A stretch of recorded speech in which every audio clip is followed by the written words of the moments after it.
your forecast for November 2021. And this goes for all of you with your sun, moon, or rising sign. And I would suggest listening to all of them because whatever we're going to be talking about here in this forecast, you will get even more information when you listen to your moon and rising sign if you know it as well. So listen, Virgo, even though if you don't have any planets going through your sign right now, that does not mean you're not going to be picking up and feeling on these vast changes coming in for you. And we got a couple of really big ones here this month. We got Jupiter and Saturn. They are back on board. Pluto as well, moving forward. So, you know, what has been moving a little slow, and we've been talking about that in previous months, you have action coming in right now where you can start harvesting the benefits of all the labor that you have been doing. And the greatest aspects of where this is taking place for you is you're going to see a big upswing in your day-to-day life, okay? How you're organizing your time.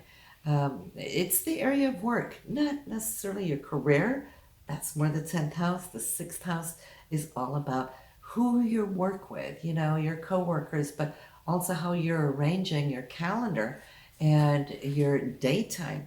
Have you been wasting too much time on things that don't benefit you? Have you been feeling it's been holding you back, slowing you down? Well, now Jupiter just wants to spread its wings, right? It wants to take some leaps, and quantum leaps as we're speaking. Saturn too is wanting to anchor things in. So I feel that you're looking at the physical health of your body as well as the emotional and spiritual. It's really wanting to get on board, back in track, feeling this vitality running through your veins so that you can grow and expand and feel better, more fit.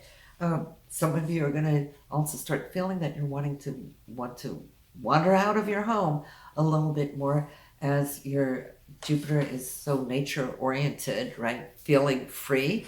And I think that can benefit you as one of the new things that you can start incorporating more of. Now, they're both in the sign of Aquarius, and Aquarius is very innovative. So you might be thinking outside of the box. How can I do things differently? Maybe you've been on tons of diets in the past and they didn't work, right? You might just find a whole new way, a whole new trend that actually works for you and your body type. So see how that's going to work, because Saturn's coming in, trying to lock it in for you, give you a little, should I say, not just grounding, but anchor it in a way that you can feel super good and see results. But the big thing this month is we have a lunar eclipse, and we know those eclipses are powerful. They hold, you know, the power of 3 full moons coming in. For you, it's going to be in the 9th house on the 19th.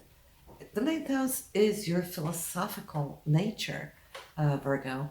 And so, you know, having Uranus retrograde there, I am sure that throughout summer and autumn, while everything else was slowed down, I can see how many of you started doing a lot of research on why are things the way they are. It's like peeling back and looking behind the veils. Uranus kind of really opening up for a lot of changes, maybe even in a shocking way, which Uranus can do, but it also liberates us from the old. And even in history, you know, history hasn't always taught us the truth of matters because it was all power and control, and whoever won their battles or whatnot, they wanted to see it in a favorable way. Whereas Uranus now is stripping that away and saying, this is the real deal. This is what really happened. And when you start going down those rabbit holes, it's like the one OMG after the other for many of you when you're starting to look for the truth.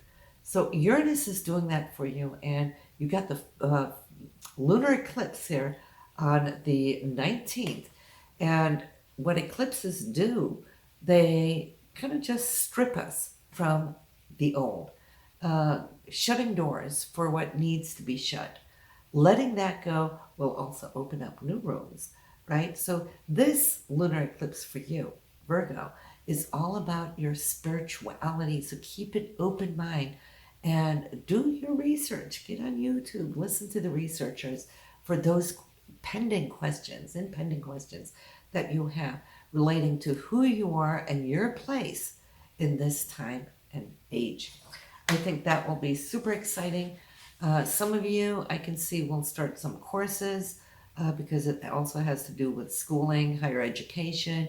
It also has to do with long distance travel, international affairs, people living at faraway places, right? So, yeah, I can see how that too can be quite empowering. But you can start up earlier in the month. We have the new moon on the 4th, and it has just, as it turns the new moon, just past the sun and Mars. So this new moon is super powerful. You know, Mars is all goal oriented, right? And the sun is the essence of who you are. So I can see here on the 4th how you're really thinking what it is you want. If clarity hasn't come to you in what it is you're searching, and I can see you're searching for new paths, new understanding, maybe looking behind the veil and so forth. If you haven't found it fully, on the 4th, when that new moon is there, that is what you want to place as your intentions. I want to know the truth. I want to get ahead, right? And ask for it. Ask Source. Ask the universe, and see how you're going to be manifesting it, and not just manifesting it in full downloads of inspiration, but since it's in your 3rd house of communication, I can see how you're going to be like on fire, wanting to share, wanting to communicate this with your friends and whoever it is that comes upon your path, looking for insights. And if you hold certain insights or new insights, you definitely do want to be sharing that with whoever else is curious. So, yes, there's a little antsiness, wanting to get out and about. The 3rd house loves little road trips or just getting out of town for the day.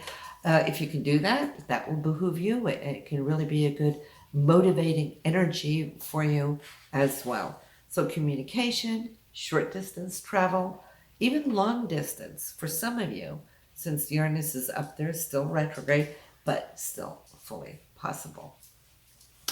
Now, on the 6th, we got Mercury, which has now just concluded, and it had a longer period in the 2nd house for money and value and whatnot. So you were trying to get your ducks in a row as far as finances. Now, on the 6th, Mercury is going into the 3rd house and lining up with the Sun, Mars, and that new moon. So again, Mercury rules motion and wanting to get out and about. You will see how much more of that is going to come in for the rest of the month there in November, and I feel you will love it.